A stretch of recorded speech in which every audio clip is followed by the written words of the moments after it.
Understanding Mini Cooper clutch failure, causes and symptoms.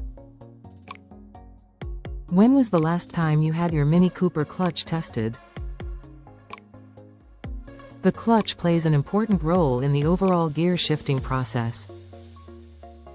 If it starts acting up, you'll have to deal with all sorts of drivability problems. Significance of a clutch. In essence, the clutch acts as a bridge between the driving and driven shafts. It is a fairly complex structure with many different parts, namely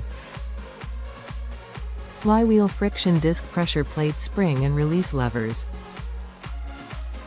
Common causes of clutch failure. Bad driving practice is one of the major reasons behind clutch failure in cars. Some of the other reasons include old age, faulty component, carelessly riding the clutch, heavy load, towing, modifying the drivetrain.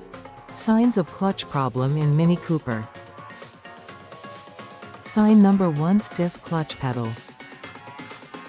If there is something wrong with the clutch, your clutch pedal will feel hard. Driving with a rock-hard clutch pedal is not recommended. Sign number 2: transmission slipping. Another common occurrence in a vehicle with a faulty clutch is gear slippage.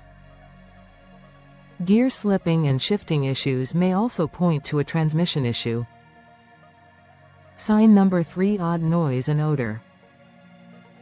A distinctive burning odor will emerge if the clutch is defective. Additionally, you may also hear strange noises coming from the transmission. Wrapping up. Clutch failure can bring your Mini Cooper to a halt in the middle of nowhere. Looking after the well-being of the clutch is therefore important.